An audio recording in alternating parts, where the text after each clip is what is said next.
Song ನ ಕೇಳ್ಕೊಂಡು ಖುಷಿ ಜೊತೆ ಮಾತಾಡ್ಕೊಂಡು ಸೀದಾ ಕಾಲೇಜ್ ಬಂದೆ. ಈ ಫಾರ್ಮಸಿಗೆ ಸೇರ್ಕೊಂಡ್ರು ಈ ಡಿರವೇಶನ್ ಗಳು ಪ್ರಾಕ್ಟೀಸ್ ಮಾಡೋ ತಲೆನೋವು ಮಾತ್ರ ಕಮ್ಮಿ ಆಗ್ಲಿಲ್ಲ. ಇವತ್ತು ಒಂದು ಇಂಟರ್ನಲ್ಸ್ ಇತ್ತು, ಇಂಟರ್ನಲ್ಸ್ ನೆಲ್ಲ ಮುಗಿಸ್ಕೊಂಡು ನಾನು ಹೊರಟೆ. ಇವತ್ ಬೇರೆ ನಮ್ ಫ್ರೆಂಡ್ ಅವ್ರ ಮನೆಗೆ ಗೃಹ ಪ್ರವೇಶ ಇತ್ತು, ಅಲ್ಲಿಗೆ ಬೇರೆ ಹೋಗ್ಬೇಕಿತ್ತು. ಹಂಗೆ ನಿಡ್ಗಟ್ಟದಲ್ಲಿ ಇಳ್ಕೊಂಡು ಅಲ್ಲಿಂದ ಆಟೋದಲ್ಲಿ ಕೋಲೂರ್ಗೆ ಹೋದೆ. ಕೋಲೂರ್ ಗೇಟ್ ಅಲ್ಲಿ ಇಳ್ಕೊಂಡೆ ಅಷ್ಟರಲ್ಲಿ ನಮ್ ಉದಯ್ ಬ್ರೋ ಬಂದು ಕರ್ಕೊಂಡೋದ್ರು. ಇಲ್ಲಿ ನೋಡಿದ್ರೆ ವೆಂಕಿ ಮುಸ್ತಫಾ ಆಗಿದ್ದ, ಎಲ್ರದ್ದು ಫೋಟೋ ಬೇರೆ ತೆಗಿತಾ ಇದ್ದ. ನಾನು ಹಾಗೆ ಮನೆ ಒಳಗೋಗಿ ಮನೆ ನೋಡ್ಕೊಂಡು ಆಚೆ ಬಂದ್ರೆ ಇಲ್ಲಾಗ್ಲೇ ವೆಂಕಿ ಊಟ ಮಾಡ್ತಾ ಇದ್ದ. ಅವ್ರದೆಲ್ಲ ಊಟ ಆದ್ಮೇಲೆ ನಾವು ಊಟ ಕೂತ್ಕೊಂಡ್ವಿ. ನಾನು ಚೆನ್ನಾಗಿ ಊಟ ಮಾಡ್ಕೊಂಡು ಈ ಕಡೆಗೆ ಬಂದ್ರೆ ಎಲ್ಲ ರೆಸ್ಟ್ ಮಾಡ್ತಾ ಇದ್ರು.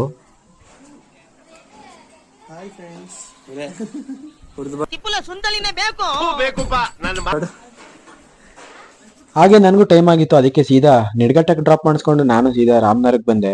ಮನೆಗ್ ಬಂದ್ಮೇಲೆ ನೆನಪಾಗಿದೆ, ನಾಳೆ ಟಾಕ್ಸಿಕ್ ಆಗಿರುವಂತಹ ಟಾಕ್ಸಿಕಾಲಜಿ ಇಂಟರ್ನಲ್ಸ್ ಇದೆ ಅಂತ. ಅದಕ್ಕೆ ಪ್ರಿಪೇರ್ ಆಗ್ಬೇಕು. ಇವತ್ತಿಗಿಷ್ಟೇ.